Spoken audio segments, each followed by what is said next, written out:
No one would ever turn it over, yet they are humans out there running around, and we just saw another one. Opportunistic by the defense.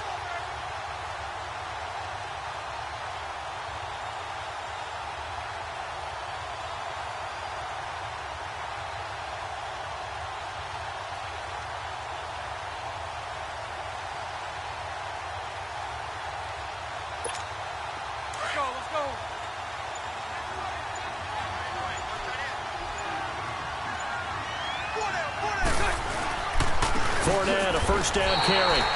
Call it no gain on the play, and it'll be second down. When you try to create space for your running back, the first thought is how physical is the offensive line. Sometimes it's just positioning. On that play, it didn't matter about positioning or being physical. The defensive front, they out-leveraged them and won the battle.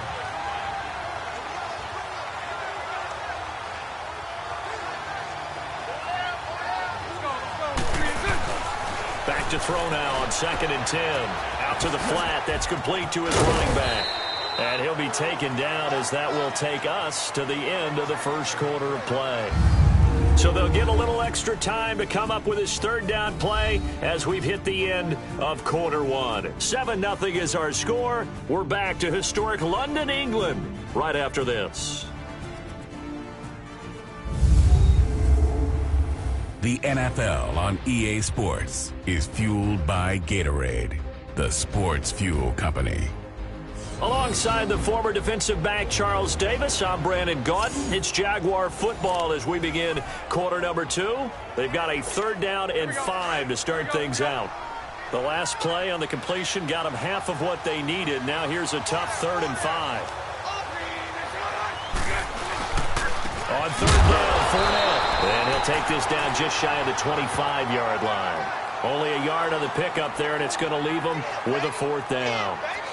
Well, this was just simply excellent defense. On this 3rd down, they had to be alert for the possibility of a pass, but that didn't stop them at all from understanding what was going on when they decided to run the football, and they just swarmed and stopped them for almost no gain. And Lambo can't hook this one back in. It's no good. Wide to the right, and this score will stay right where it is.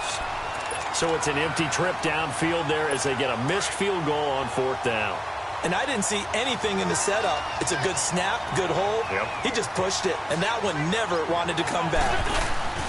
They go play action here on 1st down. Looking left side, and it's complete. And he's taken down, but not before he gets this into enemy territory across the 40. Give him 30 yards there. There will always be a place for methodically marching the ball downfield. But when you can pick it up in big chunks and strike like that and have explosive plays, that's often the difference in winning and losing. Those types of plays that can knock a defense off balance, that'll drive a team towards a victory. And he's going to fight his way forward here for a modest gain. He'll get a nice chunk there on the 1st down run, and it's 2nd and 4.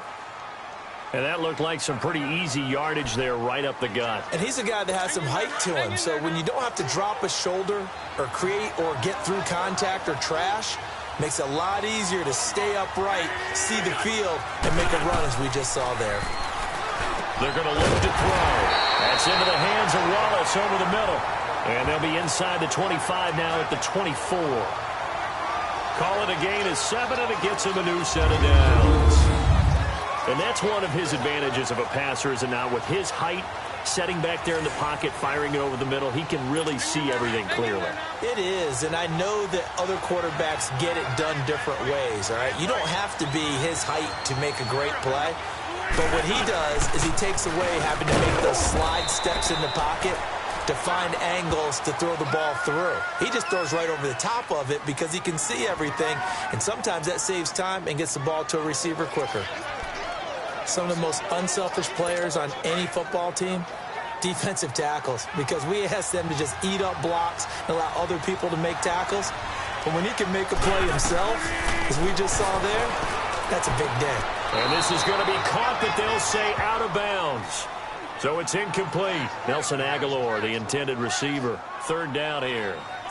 I don't know about you, but I wanted to reach out of the booth and snatch that pass myself. That thing floated forever up there. I think that threw off the timing of the receiver. That's why he couldn't get his feet down even though he caught the ball. You know, Charles, I would have liked to have seen that. Yeah, me too. For you. I wanted to see you. This is taken in by Jeffrey. He's got it. Touchdown, Eagles. Alshon Jeffrey, 2 catches, 2 touchdowns here so far. And the Eagles add on to their lead.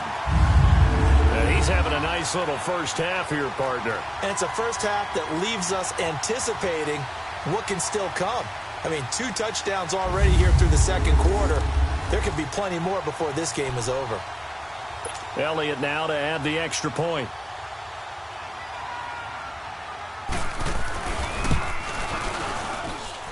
Elliott good with a PAT.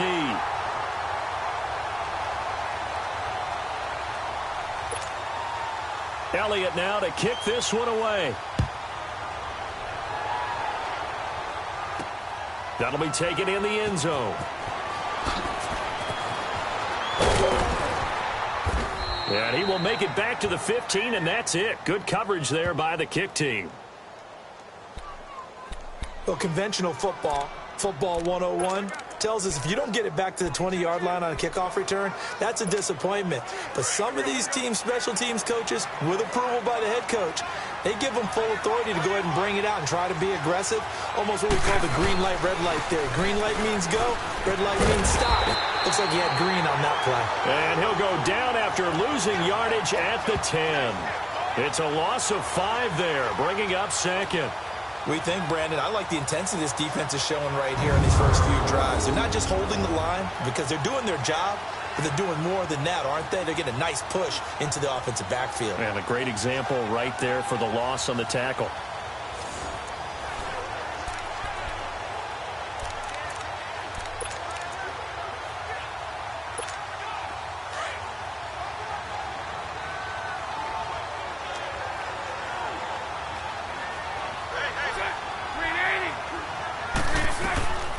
Now they'll throw here out of the gun. This one complete to Niles Paul. And he's taken down, but not before he gets this across the 25-yard line. A Jacksonville first down on a pickup of 17. They'll drop the throw. And the throw left sideline here is caught, but they'll rule it incomplete. Couldn't keep his feet in. Second down. Marquise Lee, the intended target. And now it's second down. But one thing that I've liked defensively is that they've shown them a lot of different looks here in the first half. They've come after them. They've sat back. I think that's what you need to do to keep an offense guessing. And they certainly have kept them on their toes. That's why they haven't had much success on the scoreboard.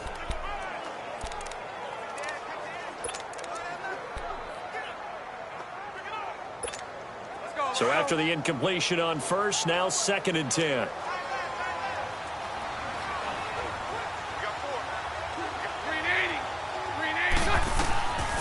He'll drop to throw.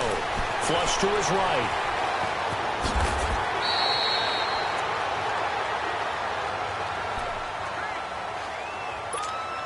The Jaguars on third down. 0 for 3 to this point. They could use a conversion. They need just a yard here. It's 3rd and 1.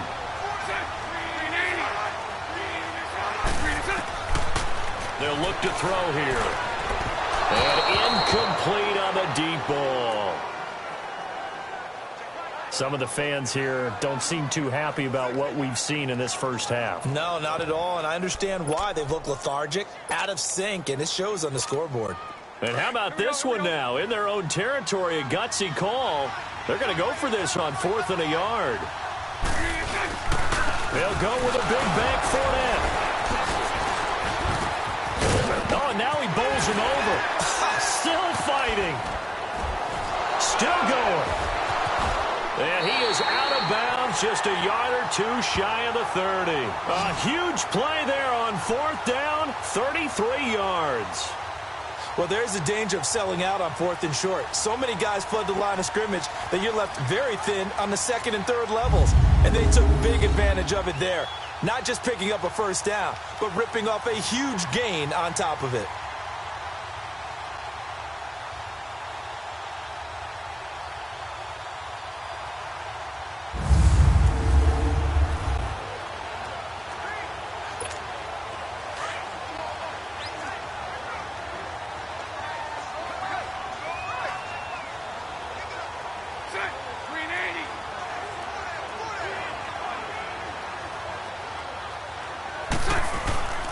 They'll look to throw now on first down. And the tip there altered the ball flight, and it falls incomplete. It'll be second down. Really nice play by the guys on the defensive side of the ball, but for the guys on the offensive line, they're doing a nice job of trying to protect their passer. But when a guy hops in the air and goes airborne to try and knock one away, it's difficult because you can't reach out and grab him. That'll be a holding penalty. So all you're trying to do is make some type of a play on him, make some type of contact to try and get his arms out of the sky. No gain on that one as it brings up a 3rd and 10. Nice job there defensively to clamp down because really they've been on their heels this drive. Agreed, and they really needed that one for confidence, just to feel a little bit better. But I don't know if I would be daunted by them stopping me on one run. This drive has gone pretty well. I could come right back at them. Now the Eagles going to signal for a timeout as they'll head to the sideline and talk over what to do next.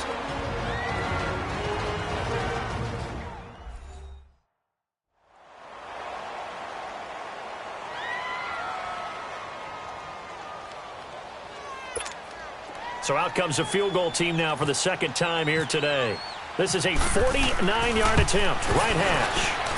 And this one's not close, not even close. Short and to the right, it's no good. And this score will stay right where it is. So 2 missed field goals for them now. That's helped keep them with a big 0 on the scoreboard. Well, it's not the only reason they have a 0. The offense has been bogged down a few times now, but it's certainly not helping the cause any at all. They'll try and start this drive in the air. Throw right side taken in by Wallace. And he makes it all the way down to the 19. Now the Eagles will use the second of their timeouts as they'll stop it with a tick under a minute to go before half.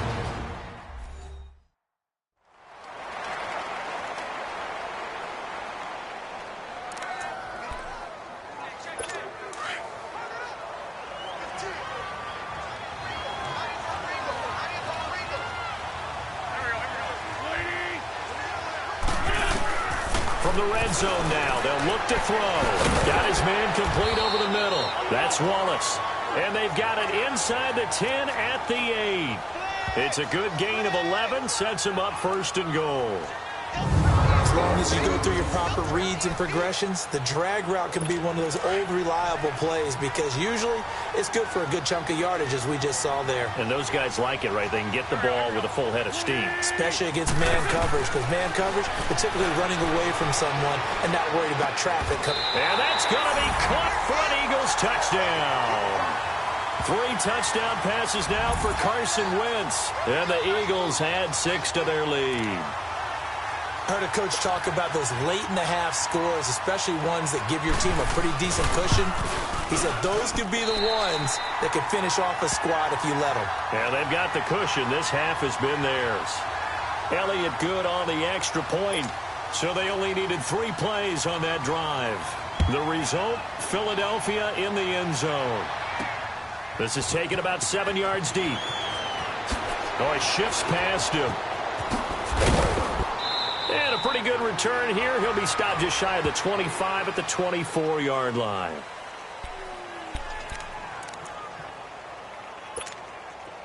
Here we go.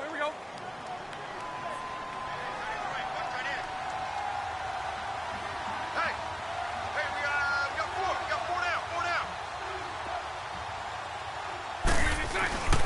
now. On first down, he'll drop to throw. And the reception made by Dante Moncrief. That one good for a gain of 13 for Jacksonville and a first down. Here we go. Bortles now 4 out of 10 throwing the ball in this first half, but he's got a first down here. Hey, boys, we got 4 down. Green 80. They'll throw now on the final play. And he'll get that to Fournette complete. And able to get this one across the 45 before he's brought down. So we've reached halftime here, and it's our visitors, the Eagles, leading this one. As it's time now to send you back stateside to Orlando, Florida, and check in with Jonathan Coachman at our EA Sports Halftime Report. Coach. All right, Brandon, thanks very much. Welcome, everybody, to our abbreviated version of the EA Sports Halftime Report. We want to remind you that new this year in regular season games, I'll take you around the NFL, give you stats and scores from games in progress, as well as look back at games that have already been completed. So keep an eye out for that. But for now, let's get you back out to Brandon and Charles. All right, Coach, thank you, and we welcome everyone back for quarter number 3. So the Eagles with the lead, and they're going to get this football first as the third quarter gets underway. This will be fielded on the back line of the end.